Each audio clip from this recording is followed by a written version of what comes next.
Veamos con qué otras cosas tendría que ver esta pregunta o ese texto de La vida sin principios.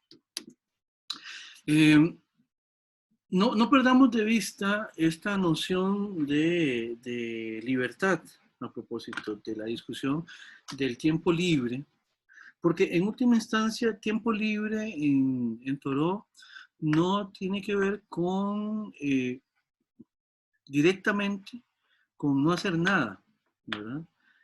Porque en algún sentido, ante ciertos cuestionamientos que uno ve en el texto, una persona puede estar trabajando y ocupando libremente su tiempo.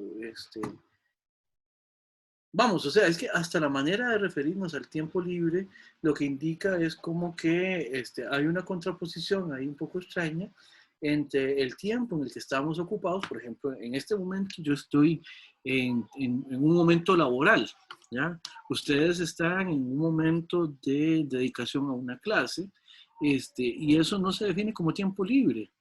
Pero es precisamente por cómo consideramos incluso la manera de definir la libertad en primer momento, digamos, en primera instancia, ¿verdad? O sea, tiempo libre es el tiempo que tenemos para no hacer nada, y eso de alguna manera es extraño, es extraño.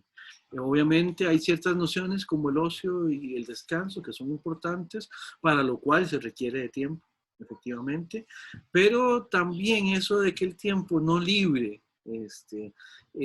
o habría que ver el tiempo no libre a partir de qué criterios o a partir de qué parámetros es tiempo no libre, efectivamente. Esto va a ser importante por algunas razones, ¿verdad? En algún momento vamos a empezar a discutir el lugar de la sociedad en el texto, en la propuesta floriana.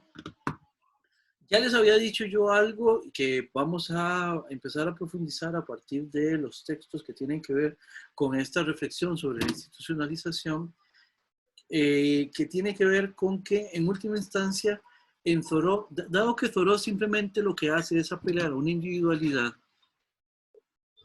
y después de eso critica las instituciones, no encontramos en Thoreau una explicación que nos haga el puente, que nos explique más o menos cómo es que se construye a partir de la individualidad la institucionalidad. Tampoco en la dirección inversa, tampoco es que Thoreau explique especialmente cómo es que las instituciones en última instancia podrían entenderse eventualmente como condiciones de posibilidad del ejercicio de la individualidad o del quehacer de la individualidad o del desarrollo de la individualidad, como efectivamente en principio lo son. Con lo cual tenemos que decir que en Thoreau, propiamente hablando, no encontramos una teoría política. No hay tal cosa como el desarrollo de una teoría política.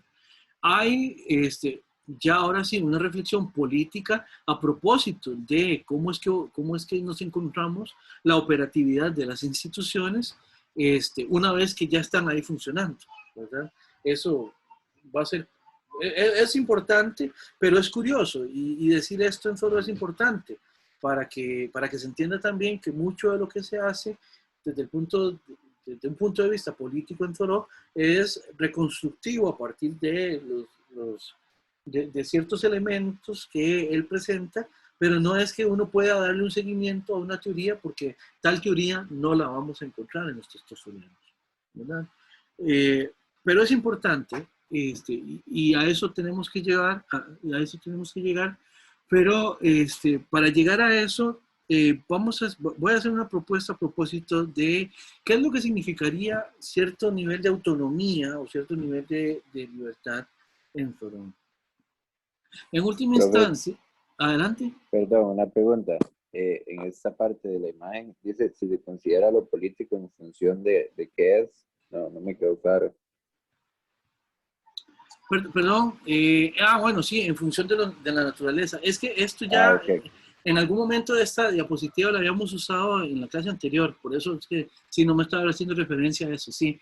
En el ser humano, lo natural prima priva sobre la sociedad, en el sentido de que muchas veces la política es una manera en que las relaciones humanas se vuelven en una forma artificial de hacer que, podríamos decir con Thoreau, le da la espalda a lo más natural. Para Thoreau hay maneras más naturales de vivir que la manera en que convivimos socialmente. Más o menos por ahí es que iba. Y sí, esta nomenclatura significa, esta N mayúscula en esta diapositiva significa naturaleza. Sí, más o menos. Sí, profe, muchas gracias. No, perfecto, perfecto. Entonces, vamos a ver ahora lo que les decía, la autonomía en última instancia, la libertad en última instancia, es un temazo para Thoreau, es un temazo. En este momento, en este texto, en Walden, lo hemos visto referido específicamente a lo individual. Ya a partir de los textos políticos, desobediencia civil y los textos que tiene sobre esclavitud, lo vamos a ver referenciado también a lo relacional, ya no solo con lo individual, sino a cómo los individuos se relacionan entre sí. Pero para eso les voy a ofrecer un esquema mediante el cual también podríamos ir entendiendo qué es lo hacia dónde podemos apuntar con esta propuesta thoreana. Vamos a ver, el individuo, su libertad está en función o está muy, muy relacionada con ese autoprovecho. Esa construcción de sí, ese cuidado de sí, que es importante que los individuos vayan construyendo y conforme van por medio de la respuesta que le dan al cuestionamiento sobre cómo pasa su vida, por medio de las acciones que llevan a cabo, ¿verdad? La libertad en Thoreau sí o sí está en función del provecho, en función de esa autorreflexión que decimos aquí arriba y en función de, correlativamente a esa autorreflexión, la autoconstrucción. No hay posibilidad de que alguien sea libre si lo que está haciendo, y vamos a ver, no es posible que alguien le saque provecho a algo que no haga en función de su libertad. Y viéndolo desde la otra dirección, para que alguien efectivamente sea libre, tiene que poder construirse. Por rudimentaria que sea su autoconstrucción, eso es necesario. Recordarán en el capítulo de Walden dedicado a visitantes y en algún sentido también en el dedicado a la lectura, cuando él hablaba de aquel leñador, Alec Terrien, que era muy rústico, muy sencillo, digamos, en sus respuestas, pero Thoreau consideraba que era una persona que efectivamente le sacaba provecho a lo que hacía y a lo que pensaba. Y en ese sentido, podríamos decir en este momento, Alec Terrien era una persona bastante libre, aun cuando, digamos, su posición social, su lugar social, el reconocimiento que socialmente tenía, incluso desde el punto de vista remunerativo, desde el punto de vista de los alcances que podía tener en el lugar, digamos, social que estaba, no fuera, digamos, no fuera un lugar tan, voy a usar una palabra que no me gusta demasiado, pero tan de prestigio, digamos, como podría ser el de otras personas. Sin embargo, dadas las características que tenía Alec Terrien y dado cómo él vivía de una manera completamente, no sé, la palabra que se me viene a la cabeza es de manera sincera en relación con sus condiciones personales, lo hacían efectivamente una persona libre. Porque sacaba el provecho que podía sacar de las cosas y estaba en función de sí. Eso en Thoreau es irreemplazable, digamos, dentro del modelo de acción que él está planteando, ¿verdad? Y en ese sentido, algo a lo que tenemos que remitir la reflexión es necesariamente esto de cómo a partir de lo individual administramos el tiempo. Una manera de entenderlo, y aquí este esquema es es la manera en que yo trato de ver esto. Tiene que ver con, vamos a ver, qué tan centrífugamente se administra el propio tiempo, ¿verdad? Vamos a ver, ese punto que está ahí significaría o está simbolizando lo que es el individuo. Y las flechas son sus acciones, la dirección de sus acciones. En el sentido de que muchas veces las acciones de los individuos lo que hacen es dirigirse hacia algo, hacia lo que no es ese individuo, ese centro, ese núcleo propiamente hablando que es el individuo, sino que las, las acciones se alejan de él, en el sentido de que se hace en función de algo que va a quedar en el exterior. Eh, esta metáfora de exterior e interior no es tal vez la más feliz, pero en el punto es de que exterior sería todo lo que el individuo no es, interior sería todo lo que el individuo es. Muchas veces lo que hacemos nos distrae a nosotros mismos. ¿Ya? Ahora Nela hacía el ejemplo de tomar una decisión en función de tal vez un ingreso, tomar una decisión en función de algo que no es uno, y a veces incluso en función de algo que uno no quiere, y uno se aguanta esa decisión simplemente porque conviene por otras razones, pero esas razones no son uno. Eso sería una administración centrífuga del quehacer y por lo tanto también del tiempo. En ese sentido, la flecha acá lo que está es simbolizando cómo cada una de estas acciones se sale de lo que es el sujeto, bueno, perdón, de lo que es el individuo y no le retorna.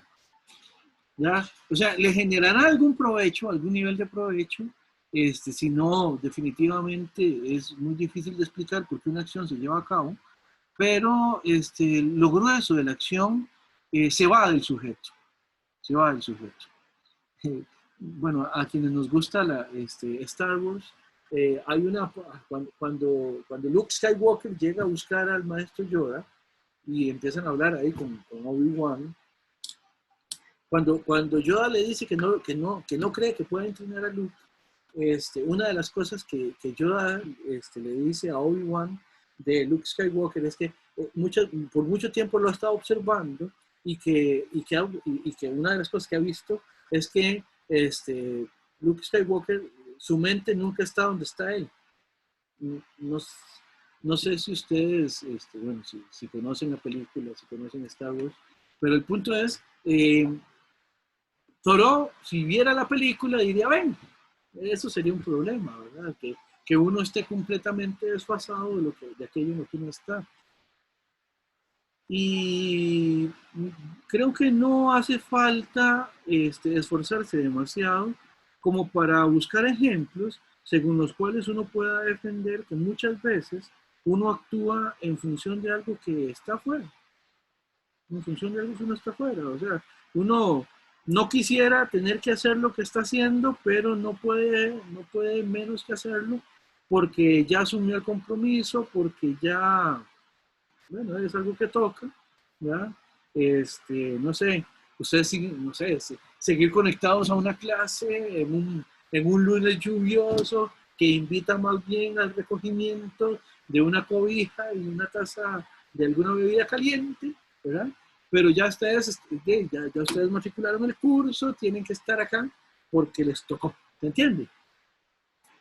De la misma manera que hablábamos ahora de una obligación laboral o una obligación relacional o no sé, aquí ustedes pongan lo que quieran.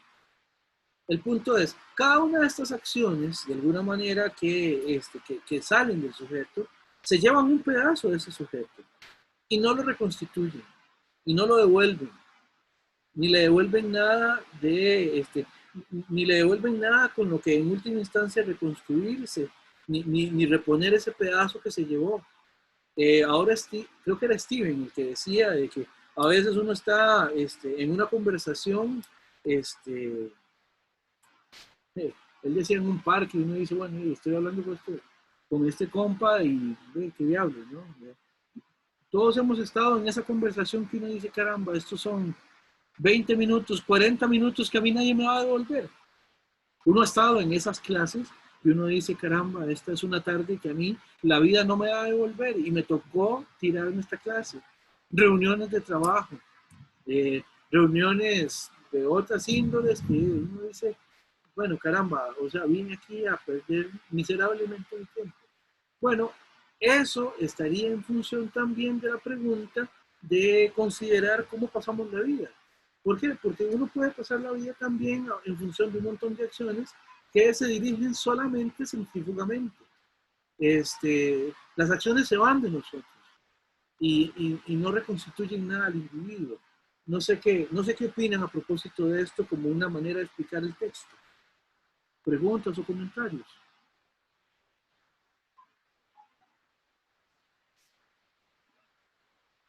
¿Habría algo que decir a propósito? Profe, Adelante. entonces, una administración centrífuga del tiempo sería lo menos deseable, si entendí bien. En principio, sí, una vez que uno se hace la pregunta por cómo quiere vivir. El problema es que hay un montón de espejismos, Adrián, que nos hace pensar que más bien esa manera de proceder es deseable en sí misma. Por ejemplo, Thoreau habla mucho del trabajo. Trabajar, trabajar, trabajar. En algún momento él menciona esto que yo les ponía por acá. No hay, en la traducción en español dice no hay domingo. En inglés lo que dice es there's no Sabbath. Hablando del día de reposo, obviamente. Eh, eh, y qué le digo?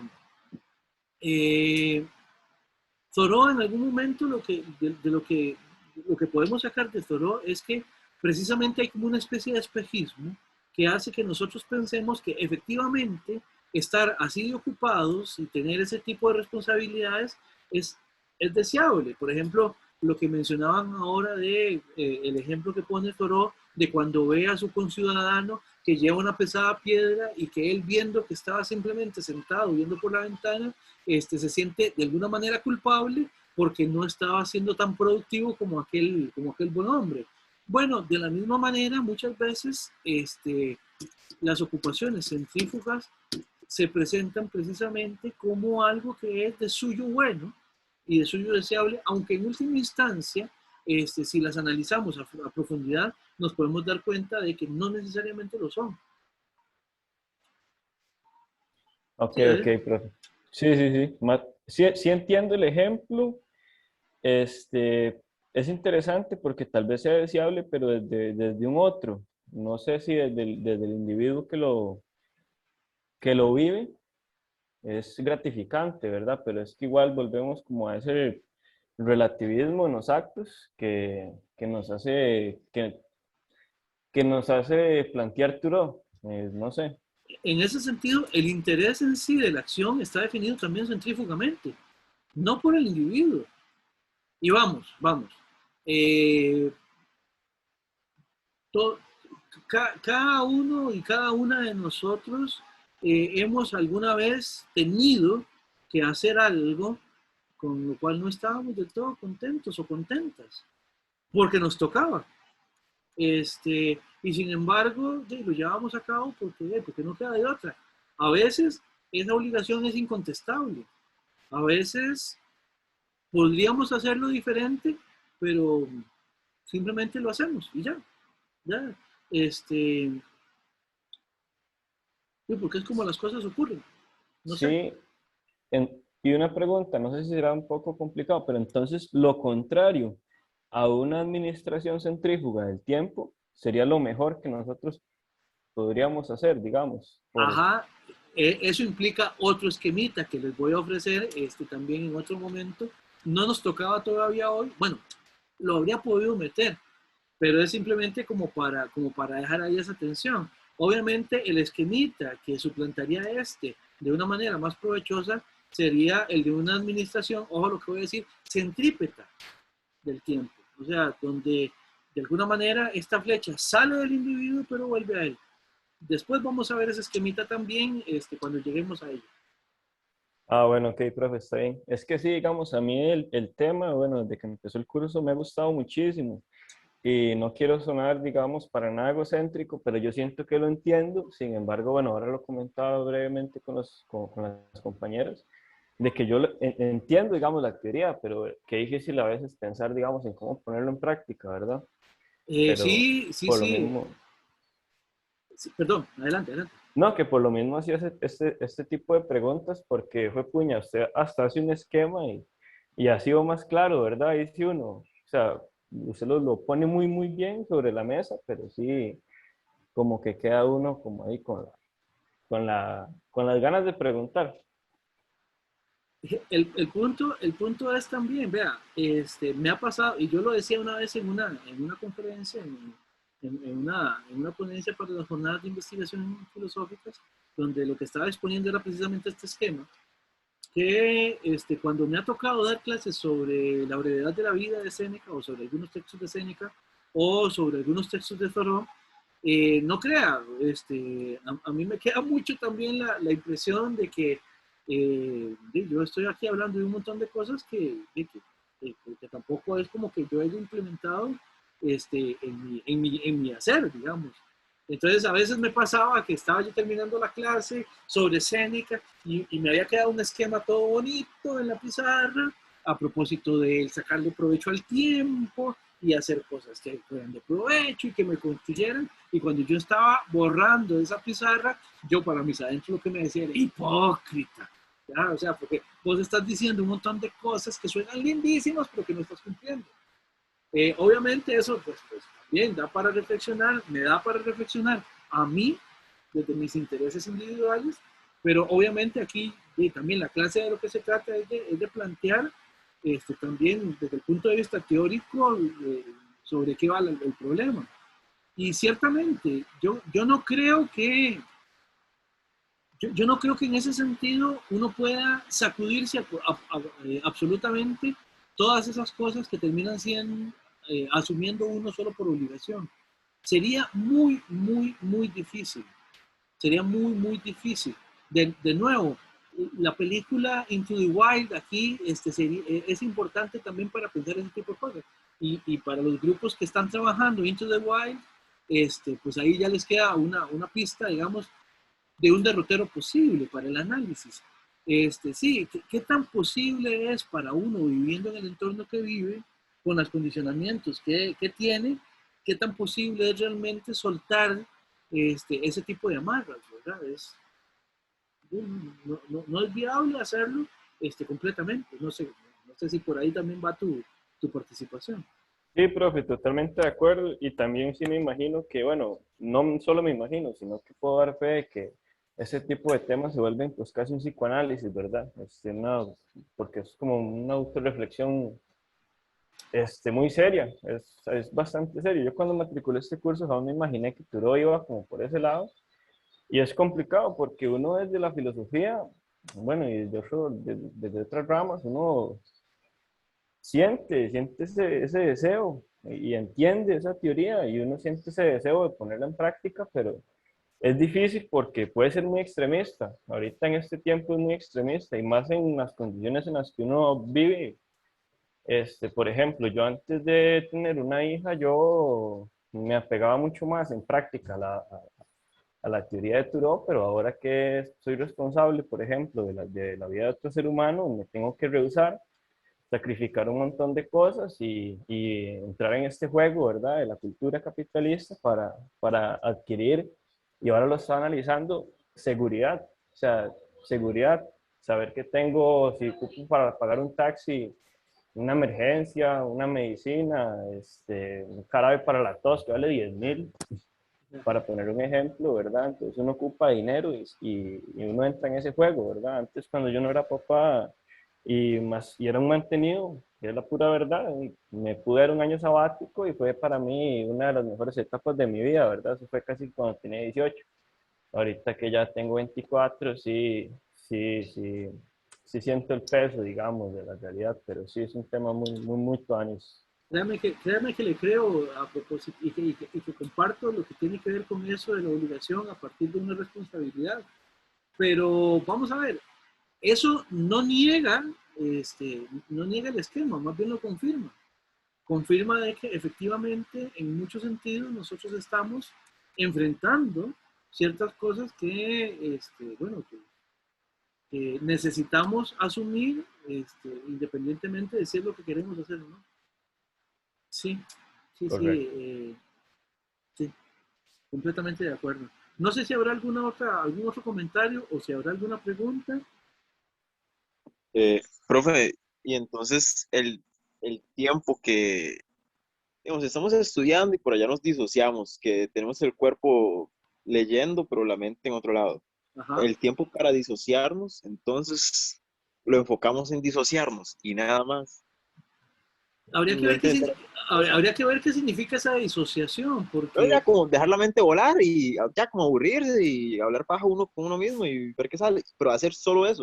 Entonces, bueno, el punto es, no, cuando yo le decía que habría que ver qué significa eso de disociarse, no en el sentido de qué es y de en qué consiste, sino qué genera. ¿Qué genera? O sea, muchas veces, Humberto Eco tiene un textito pequeño que se llama el oficio del pensar. Y él decía cómo, ahí él manifestaba cómo muchas veces las ideas se nos vienen en los momentos que uno menos planeado lo tiene. Por ejemplo, hace el ejemplo del capítulo del Ulises de Joyce, en donde Leopoldo Bloom, el personaje de la novela, está en la letrina y ahí se le vienen a la cabeza ciertas elucubraciones. De la misma manera, el dejarse ir, eso que decía usted, de repente tiene un valor. El asunto es qué significa, en qué momento se da, cómo se da y qué construye eso o qué construimos con eso. Tiene que ver con la pregunta sobre cómo construimos la vida, por supuesto.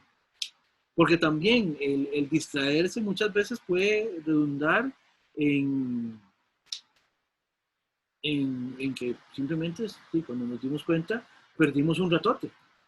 Eh, de pronto necesitábamos hacer algo, queríamos hacer algo y no lo hacemos simplemente porque nuestro condicionamiento a la hora de hacer las cosas es disperso, ya es suyo. Y nos hemos acostumbrado a actuar dispersamente y eso se puede ver también como un problema. Entonces, por eso es que le digo que habría que ver qué significa y podríamos decir qué significa en cada caso. Claro. sí. Y, Ajá. no, viéndolo como de, voy a sacar un rato para sentarme en la mecedora, como viéndolo como un descanso, de que me centré 2 horas bien a hacer un trabajo. No me distraje ni nada, pero a su vez voy a dedicarme tiempo de descanso en el que no voy a tocar absolutamente ni el teléfono, ni una hoja, ni voy a pensar en nada del trabajo. Ya como eso, enfocarlo muy bien, no estar como pensando en el descanso, pensando en el trabajo, y al revés.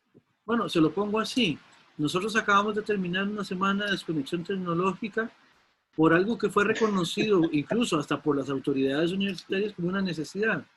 Ahora, el punto es, no crea que no hubo discusiones a lo interno de, por ejemplo, los colegas, de docentes y todo, a propósito de, bueno, ¿qué significa eso de que nosotros nos podamos dar el lujo de cancelar, digamos, una semana el flujo de trabajo?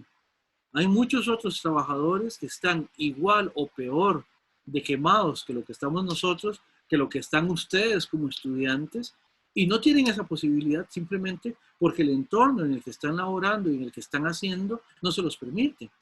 Entonces, ¿qué significa eso también? ¿Qué significa esa posibilidad de liberar tiempo? Son discusiones que en última instancia son relevantes. Y además está la discusión de qué significa descansar y qué significa construirse uno a partir de precisamente el sacarle provecho al descanso también. Porque estamos en un entorno de cosas a donde se exige de uno que uno sea productivo en todo momento. Voy a apelar a Marcuse más que a Thoreau en este caso. Vea que el tipo de sociedad en la que nosotros venimos desarrollándonos desde finales de los años 50 hasta este momento y cada vez más, trata de llenar absolutamente todo momento.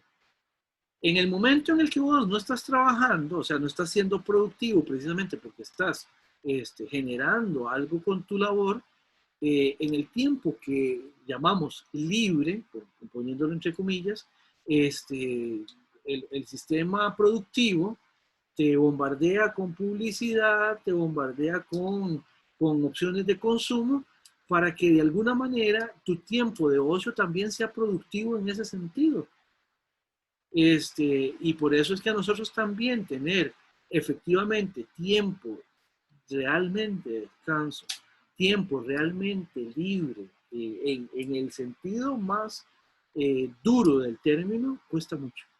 Cuesta mucho y además no estamos generalmente acostumbrados a tener ese tipo de tiempo.